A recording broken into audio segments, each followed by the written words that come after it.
ابا tell me some thing, جنت کتنی بڑی ہے؟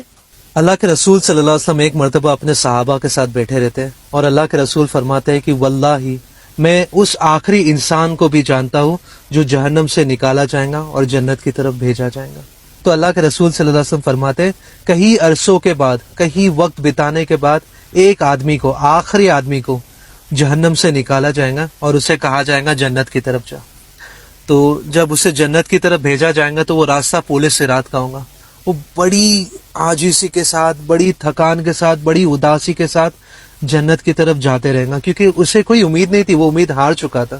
تو جب وہ جنت کی طرف جا رہا رہتا ہے تو وہ پول صراط پر ہی رک جاتا ہے، کیونکہ اس کے کام اور اس کے نیکیاں اتنی نہیں ہے کہ اسے جنت کی طرف لے کے جانے کے لیے انرجائز کرے۔ تو اللہ سبحانہ تعالیٰ جان بوجھ کر اسے موٹیویٹ کرنے کے لیے تھوڑی ہی دوری پر ایک جھاڑ اگاتے ہیں۔ تو یہ آدمی اس جھاڑ کو بڑی آس سے دیکھتا ہے، کیونکہ وہ کئی عرصوں بعد جہنم سے نکلا ہے، اس نے کوئی جھاڑ، کوئی سایہ نہیں دیکھا ہے۔ تو اللہ سبحانہ تعالیٰ سے بھیک مانگتے ہوئے کہتا ہے یا اللہ مجھے اجازت دیجئے کہ میں اس جھاڑ کے نیچے چلے جاؤں، کیونکہ میں نے کئی عرصے ہو گئے میں نے سایہ نہیں دیکھا ہوں۔ تو اللہ سبحانہ تعالیٰ اسے اجازت دیتے، لیکن ایک شرط رکھتے، لیکن تم دوبارہ کچھ نہیں مانگو گے۔ تو وہ کہتا ہے ٹھیک ہے۔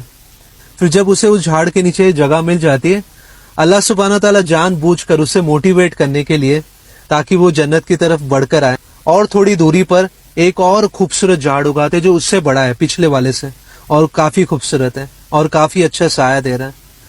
تو یہ آدمی سے رہا نہیں جاتا ہے اور یہ آدمی واپس اللہ سبحانہ تعالیٰ سے کہتا ہے یا اللہ، یا میرے مالک، بھیک مانگتے ہوئے کہتا ہے مجھے پلیز اس جھاڑ پر جانے دیجیے، میں آپ سے وعدہ کرتا ہوں کہ میں آپ سے کچھ نہیں مانگوں گا۔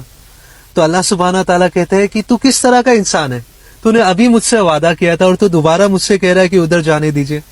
خیر، تو اللہ سبحانہ تعالیٰ اسے وہ والے جھاڑ پر بھی جانے دیتے ہیں اور وہاں پر وہ بیٹھ کر اپنا سایہ لیتا ہے۔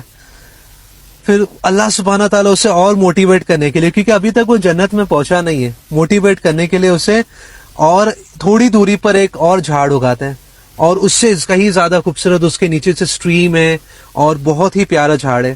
اب یہ آدمی اللہ سبحانہ تعالیٰ کی طرف عاجزی سے اور بھیک مانگتے ہوئے کہتا ہے اللہ میں آپ سے وعدہ کرتا ہوں بس یہ آخری ہے، میں اس کے بعد آپ سے کچھ نہیں مانگوں گا۔ ابھی آپ امیجن کرو، کیونکہ وہ پول صراط کے اوپر ہے اور پول صراط کے اوپر تپش ہے، تو وہ بس اللہ سے ایک ہمت اور اللہ سے مدد مانگتے جا رہا ہے، کیونکہ جتنا جتنا قریب ہو جا رہا ہے اتنی اتنی گرماہٹ اور اتنی تکلیف اسے کم ہو رہی ہے۔ تو اللہ سبحانہ تعالیٰ سے وہ آخری بار گزارش کرتا ہے اللہ اور مجھے قریب جانے دیجیے۔ تو اللہ سبحانہ تعالیٰ اس جھاڑ کے پاس، اس سائے کے پاس اسے جانے دیتے۔ جب وہ جاتا ہے تو وہ جنت کے قریب آ گیا، یعنی جنت کا دروازے کے قریب آ گیا۔ اب اس سے جنت کے اندر سے خوشیوں والی اور ہنسنے والی اور بہت پیاری پیاری آواز آ رہی جو اس نے کبھی نہیں سنا تھا۔ وہ جہنم سے آ رہا ہے، جسٹ امیجن، وہاں پر چلانا تھا، وہاں پر رونا تھا، وہاں پر بس بہت عذاب تھا۔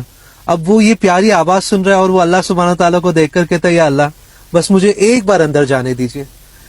تو اللہ سبحانہ تعالیٰ جنت کا دروازہ کھولتے اور وہ جنت کے اندر جاتا ہے۔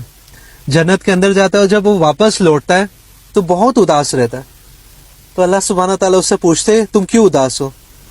تو وہ کہتا ہے کہ اللہ میں آپ سے اور کچھ مانگنے والا تھا، لیکن میں نے ریئلائز کیا کہ میں آخری بندہ ہوں، میں آخری بندہ اور جنت آلریڈی فل ہو چکی ہے، میرے لیے جگہ بچی ہی نہیں ہے۔ تو اللہ سبحانہ تعالیٰ اسے کہتے ہیں کہ اگر میں تمہیں دنیا جتنی بڑی دنیا تھی اتنی بڑی جنت دوں گا، کیا تمہارے لیے کافی ہوگا؟ اور یہ حدیث کے الفاظ ہیں۔ وہ کہتا ہے اللہ آپ میری مذاق اڑا رہے ہو، یہ حدیث کے الفاظ ہیں۔ تو اللہ سبحانہ تعالیٰ اسے، کئی حدیث میں آتا ہے کہ اللہ سبحانہ تعالیٰ اسے اس دنیا کے 5 گنا بڑی جنت دیتے ہیں، اور کئی حدیث میں آتا ہے اسے دنیا کے 50 گنا بڑی جنت ملتی ہے۔